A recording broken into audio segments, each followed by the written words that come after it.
Hey folks, and welcome to the Ranch of Rivershine, a horse simulation game where today we're about to try out some new races in the Rocky Mountain. So, I've never done these before, they were new, just added recently, and... Oh wait, have we done this yet? No, of course we haven't. That was the time that we needed to get to beat the race, I'm pretty sure. I was gonna say, have we done this yet? Because I saw a time listed, but that's not our previous time, our best time. That's the time needed to win, I guess. No, it's a time limit. I was gonna say that was pretty large for a time to win. It was 3 minutes 40. But I'm assuming when the time limit is reached, the race simply ends and you lose. Anyway, it has been about 15 seconds in this race, so nowhere near 3 minutes 40 seconds.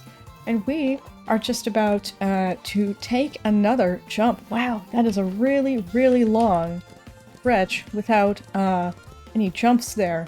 So you gotta have your stamina, your horse's stamina, handled pretty well there. This is another long stretch. Wow, you really need some good stamina for this race, it would seem. Alright, one more jump over here and another up next. And this race is still going. This is quite a long one. This is the beginner, this is called Rookie Climb. It's the beginner, oh, we missed a jump. It's the beginner Rocky Mountain race. Alright, so we're just about at the end. No more jumps, and boom, there we go. Now we did get first place with a time of 1 minute 1 second. Let's see. Number 2 is 1 minute 20 seconds, so we did pretty well there, I think. We got first place by quite a margin. Now we did get $1,450, and we also got an additional $250, so what is that, $1,700 total, for our first win of the day. Now I am going to give a treat to Bright Cloud because his stamina was taken down quite a lot by that race. Let's see, 40% energy should come right up with a cucumber. Yummy. Perfect. Alright, now then, we're gonna try, and I'm not sure how this next race is gonna go, but we're gonna try the intermediate Rocky Mountain race, Twisty Path. So again, I've never done this one before. It did say that the time limit on this one is 4 minutes, so this is going to be a bit of a longer race than the last one, too. Alright, 3, 2, 1. Alright, let's see. See if, can we even jump this? We can. Okay, because, Bright Cloud, the horse that we're racing with, is not great at jumping, so these obstacles are going to be harder for him to handle. Oh wow, this is tricky! This is tricky, we have to go in between these barrels to do the jumps. This is really neat. Like I said, I've never done this race before. This is new to me. I've never seen anything like that in the previous races. That is really cool. Alright, we're gonna keep going. We've got more jumps to do, and I'm hoping that Bright Cloud will be able to handle them all, that they don't get too much taller, right? Because he can only jump a certain amount of height due to his training. He hasn't been trained in jump that much. Ooh, carrot. Well, we can't grab that because we're racing right now. Cannot grab the carrot, although I wonder what would... If I try to dismount my horse, I probably just can't, but I'm curious now, if we try to dismount our horse during a race, will it let us? Maybe we'll try later, but I am really invested in this race now. So, we're just gonna try and win it, alright?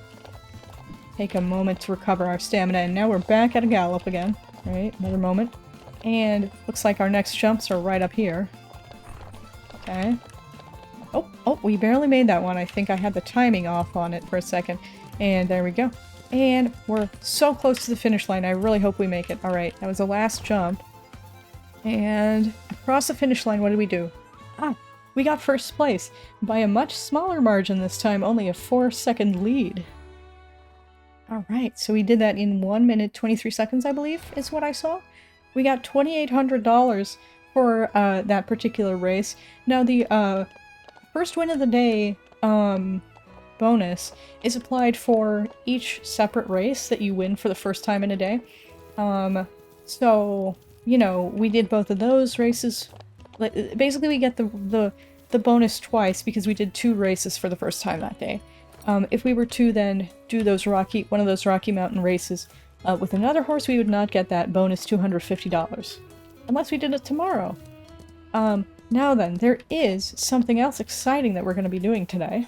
Once we put Bright Cloud away, we are going to grab one of our young adult horses Wispy Butter, I think is her name, which is a hilarious name, by the way. It was given automatically to her, and I'm just like, yeah, we're keeping that. So she is in need of training. I think it's, so the zone we're going to, the area, the map we're going to, is going to have extra jump training available for her. So we'll give her some, I think it was wheat that we gave to her, which helps her train her jump faster. And we're going to take her right out. We are going to the Crystal Lake because there are wild horses there today that we can tame. Bring home to our stable and take care of them. And that is exactly what we're going to do. So we're going to be going into town, to Rivershine Town, because the way to the lake is through the town, right? So, here we go. And let's see if there are any items. There's a lot of items usually in this spot, but I don't see any. Oh, there's some items back there, but that is not on the way to the Crystal Lake, so we're not going to head that way. That's just a bit too much of a detour for me today. I know, very out of character for me. I usually take every item that I see, but we are going to take this because this is on the way, so yeah. Going to take this orchard grass, which we can use to feed our horses back at home. It only gives them 25% hunger relief. However, I'll often kind of like alternate which type of feed I'm giving my horses. Like, you know, if they're at 50% hunger, because I think they lose 50% hunger, you know, like they get 50% hungry every day. So, you know, if my horse was at fullness, and, you know, after the end of the day, they are then 50% fullness. Wild horses... Oh yeah, I see. Yeah, okay. Anyway, there was an alert on in the game that said that wild horses are in the area and that they will run away when we leave the area. Right, anyway. But if they were at 50% fullness, sometimes I'll just give them a piece of orchard grass, which puts them at 75. And then the following day... This is a lot of math. This is like one of those math problems that you go, you know, like from back in school or whatever. Anyway. Well, I mean, I haven't been in school for a hot minute, but you guys might be. I don't know. Anyway, so wow, that's a lot of barley. I will finish this sentence eventually, or this line of thinking, this train of thought. You know, they'd be then at 25% hunger the next day, right? And then at that point, I would feed them an alfalfa hay, which gives 75% hunger, you know, like fullness or whatever. But anyway, that allows me to just not use up my, my Timothy hay every day, because, I don't have a whole lot of Timothy hay usually, and that is the thing that restores 50% hunger. So I often, I guess, what I'm getting at with that very long math problem is, I sometimes instead of using Timothy hay to get my horses to 100% fullness, I'll just alternate between alfalfa hay and, orchard grass, and that's how I use my orchard grass. Let's see, I see straw, like, in the very, very far in the distance, but, there are wild horses in the Crystal Lake right now, which is the entire reason that we came here, and they're far in the distance here, but let me refresh my memory on where the wild horse pen is. It is to the south. Alright. So far away from where these wild horses have spawned. But, before we do anything else, we have to pick which wild horse we want to put into that pen to take a closer look at them. And I think I have an idea of who is looking very cool to me already. And there is this one horse... Wait, that one's got like a blue-silver coat. I don't know the term for it because I don't know horse things, but those two are very pretty. But it's actually this one that I have my eye on. This one right here, who has these like white sandy splotches, like white and sandy splotches. I don't know, is it white splotches on a sandy horse or sandy splotches on a white horse? Like with zebras, is it a white horse with black stripes or a black horse with white stripes? I don't know. What do you think? But yeah, so we're going to be herding this horse, essentially, into the wild horse pen, which is pretty far away, and then we'll be able to take a closer... Oh, hold on, guys. Hold on. Before we finish herding this horse, we've just stumbled upon a chest for the scavenger hunt that gives you an item, an accessory to dress up your horse with. So, for anyone who's watching and isn't sure where this is and wants to find it on their file, let's see, you enter the Crystal Lake from the north side, and then you go south across a bridge, across a bridge from the training area, and then in this little, island. It's between these, it's at a crossing of three paths. Let's just say that, alright? And, it's just kind of between a couple of trees, and we're gonna open it, see what's in it. A blue square saddle pad is what was in it, which is really neat. We got a free accessory for our horses. Now we're gonna resume, herding this wild horse, which I think we're going the wrong way. Yes, we are. This little arrow is showing us where to take this horse, what direction to take it in, and we were taking it the absolute wrong direction. So, we're gonna fix that. I also see some alfalfa hay in the distance, which I would really like to pick up, as we're herding this horse. Once we get over to that spot, we're gonna pick it up. Definitely, because alfalfa hay, being the type of hay that restores, I think, the most amount of fullness or hunger, depending on how you want to look at it. I don't think there's anything that gives more than the alfalfa hay. I think 75%, at least for the moment in the game, is the most that you can get from a food item. So anyway, alfalfa hay being the most powerful type of hay, at least for the moment, is pretty expensive. Where do we bring it in? We bring it in over this side, I think. Well, there's one place to bring it in over here, at least. I think there's a couple... Yeah, see, there's another entrance to the wild horse pen over here, and another one over here. So there's a few spots where you can actually bring your horse in. The wild horse that you're looking at. Okay, so this is beautiful. Look at them. A little cinnamon-looking guy. Cinnamon sugar. Their name is Vibrant Birch. Okay, I like that, actually. I like that name. They have a flaxen light chestnut roan Sabino coat type. They are a mare. We are in need of mares. We are in desperate need of mares. We are. Okay. And they have beginner speed, beginner endurance, beginner flexibility, and beginner jump. So, I am pretty sure we're going to be taking Vibrant Birch with us, home with us today. We're going to go ahead and adopt her. And the game is warning us, if you bring this horse home, it'll be brought to your stable, but the other wild horses in the area will run away. You can only take one home, right? We're going to go ahead and adopt them. Adopt her, rather. And while we're still here, we're going to go foraging for things such as... Wait, is there something over here? I swear I saw a little shiny, but I don't think I actually did. We are going to go foraging for things such as, I think, barley you can find here. I think we did it earlier. Obviously, the alfalfa hay that we found earlier. Some straw, like we just now picked up. And jumping obstacles to train Wispy Butter's jump stat. Which I don't see any right now, but I know they exist. Oh, here's some over here. Alright, hopefully her jump stat is high enough that she can jump these higher obstacles right from the get-go.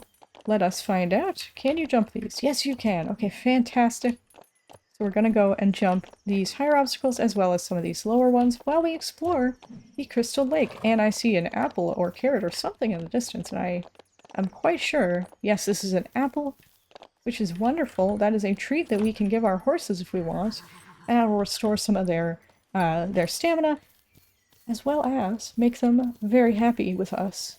In other words, it will increase their trust stat. So there's some straw and barley up here as well, which we're going to be grabbing. Beep, beep, beep.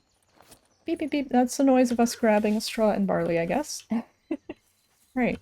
And we're going to be jumping some of these obstacles as well. That's also the noise of us jumping the obstacles, apparently. I'm not sure where this all is coming from. But, I don't know. It's coming from somewhere. It's coming from my mouth, I guess. That's where the noises are coming from.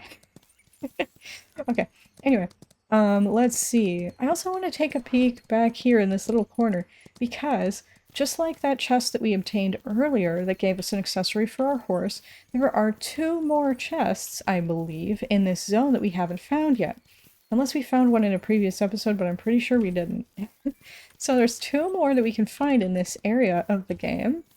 And so we've got to keep an eye out for treasure chests, right? For these little accessories that we can get for our horses. So... Well, I'm just keeping an eagle eye going right here as we are foraging and training jump. That's basically what's going on here, right? So there's another couple of jumps right over here. And every time we jump an obstacle, it does help train... Oh wait, there's a jump course over here, isn't there? We can just use the jump course to train her, to train Wispy Butter's jump faster. I completely forgot about this. So there is a training course that you... Oh wait, hold on, there's Barley in the distance. We're doing that first. You can buy access in the game to, oops. You can spend your gold, or, well, I guess it's not gold, it's money, like dollars or whatever. But anyway, you can spend your money in the game to buy, as you unlock various zones, like the Crystal Lake, you can buy access, I think it costs money? Anyway, you can buy access to training arenas, like this one, which is a jump training arena that will help train our jump stat much faster and more efficiently. So like, oh, we just leveled up our speed as well, which is great. Okay, so jump stat is going up. Beep! There we go. We're gonna keep jumping in this arena. And you can only do each jump once per day. I believe you can buy upgrades as well that will allow you to use each training arena more than once. I think there's a separate upgrade for each arena. Anyway, here we go. One more jump, and that takes a lot of stamina, these jumps do. So, here's what we're gonna do. We don't have any watermelons or pears, but we do have pumpkins, which we grabbed from the wild last episode while foraging. So we're gonna feed a pumpkin to Wispy Butter, yum yum yum, and that brings her energy back up to 70%, so she can train her jump more at more of these obstacles, which is fantastic. What is her jump stat now, actually? 56%! That is really high, and I think the highest I've ever had on a horse, for that matter. So, Wispy Butter's training is coming along perfectly. Actually, what's her potential now as well? 38% still. So she has got a whole heck of a lot of training that she can still do. So her stats are going to continue to improve over time as we ride her. And take her to training arenas and so on and so forth. I see an item over here. It is alfalfa hay. We're going to grab it. And is there anything over here that I like the look of? I don't see anything over there. However, that doesn't mean there's nothing there, so we're gonna take a look in more detail quickly, and that looks like the entrance back to town. So let's just take a little glance over here. Let's just take a little peek. Alright? Don't see anything fun, except for this jump. Jumping is fun. Training your horses in this game is really so much fun. I'm glad that the training process is fun, because, you know, just like moving around with your horse is fun, which is itself the training process. I'm very happy for that. I think the developer of this game did a wonderful job with that. Okay, so now that we are getting low on stamina for Wispy Butter, I think we're actually going to head back home. So we have to head back through Rivershine Town, right? Give me a second to drink some soda. That is delicious. And now we're going to... Here's what we're going to do. We're going to go home, and we're going to take a peek at our new horse that we tamed. Also, I'd like to show you guys something, which is...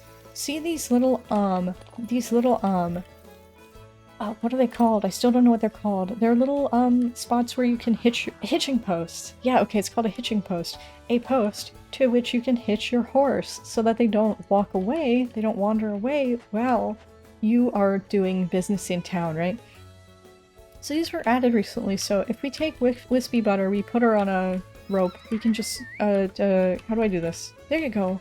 Alright, so we've hitched Wispy Butter to the post, now she won't wander off.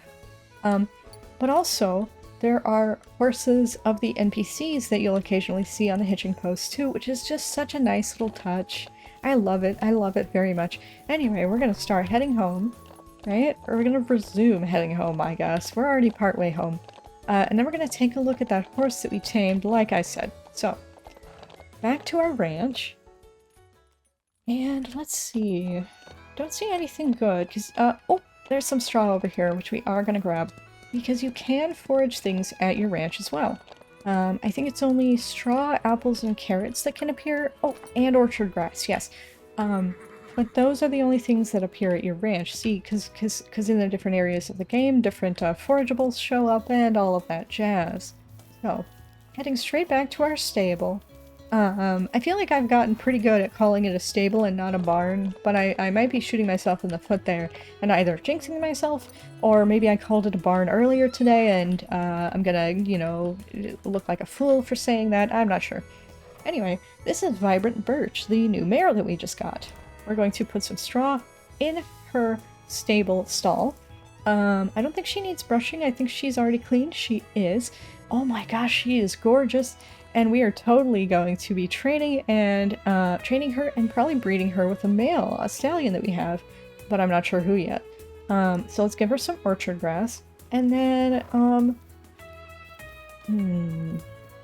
we'll give her, what should we give her? What are her stats? Oh my goodness, she is a slow horse, so we're going to be giving her some corn. Her speed stat is only 6%.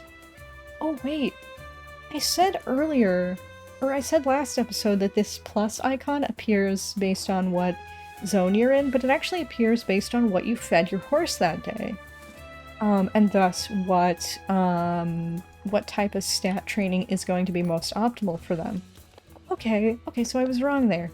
But anyway, so let's go ahead and canter with Vibrant Birch, and you can tell already she's pretty slow. But we're just going to, let's see, where are we going to take her? It's already, 4 p.m. in game? Because we passed a lot of time earlier racing. So we're heading back into town just briefly, right? And we're going to head actually to Lupine Meadow for a little bit, okay? Just for a little bit. Okay. So, oh my goodness, she is such a slow little horse. And actually, now that I look, I don't think she's going to be able to train for much longer because her endurance is also not very good. So we're just going to take her around town, I think. And then once her, or rather, her stamina, not her endurance, or I don't remember what I said. But her endurance is pretty low, which means her total stamina is also low. Meaning that she can't do that much training in a day before she gets too tired to train. So, like I said, we're just going to take a walk through town, because even just cantering with her is wearing her out quite a lot. And this way, we can also get a few forageables. You can find the same forageables in town that you can find at your ranch, I believe. Hey, Vibrant Birch, come on! And then, we're also going to want to do a little bit of galloping with her, because as I said, her endurance is pretty low, and we can increase her endurance by galloping with her. There we go, get some more straw, and let us see. So we have actually gotten, previously we got all of the treasure chests that are in the town, so we don't actually have to look for those while we're out and about, but, oh wait, I thought this would be forageable, but that's just... That's just an object, a decorative object. That's a decorative piece of straw. Oh yeah, of course. I actually really love that. I love seeing that in games when developers have like graphical assets like the 3D model for the straw that they reuse in different ways. Now I am a game developer myself, bit of a casual game dev, but it's always exciting to see that type of thing because, you know, game development takes a lot of time and a lot of labor. And any place that you can save on time and labor is really, really good, and helps make sure that your game actually becomes playable, you know, gets to 1.0, that kind of thing. Because, like, if the... you know what I mean? So it's really nice for me to see like that kind of thing where the straw is both a harvestable item, but it's also a decorative item. And actually, it's always encouraging for me to see this the developer who made this game, to see their work in general, because they do that a lot with their various games. So for example, let me just take a look at this chicken if we can get close to it. I believe this might have been modified a little bit, to match the art style for this game, but I know for sure the bunnies that are in the forest area are, well, I guess I don't know for sure, but I'm pretty sure that the bunnies that are in the forest area are the same 3D models as the bunnies from the developer's previous game, or one of the developer's previous games, Bunny Park, which is really neat, that the developer actually reused work from a different game. Because it kind of shows me, as a young developer, that you don't have to start over from scratch with each game that you make. That the more games you make, the more like you're able to reuse those resources. And I mean that in the most positive way possible, because I think a lot of people look at this type of reusing assets as a bad thing for some reason, when in reality, it's gonna free up time for the developer to do other parts of the game development process that will make the game richer, you know what I mean? Anyway, it's really encouraging to me because, again, I'm a young game developer, so to speak, and it's really, it's daunting. Making games is daunting when you're starting from scratch. You don't know how to do any of the stuff that you're doing, or maybe you do, but you've never done it in that context before, or just, you have a lot of assets to create, whether it's code or sound or graphics. And knowing that there are ways to streamline the process a little bit is really encouraging, that it does get easier, or maybe not easier, but that there are ways, like I said, just to make it easier in small ways. Anyway, yeah, that's something that I'm always encouraged by seeing. Because like I said, it is a very challenging process, but it's also overwhelming. Anyway, that's really all I've got to say, I guess, on that topic. But oh, the stars haven't come out yet. I always love it when the stars come out. But anyway, we have pretty much finished training Vibrant Birch for today, and I do want to end the episode here. So I want to say thank you guys for hanging out today, and I hope you'll check out the next episode. Subscribing is the best way to figure out when that will happen, and thanks again. See you next time. Bye!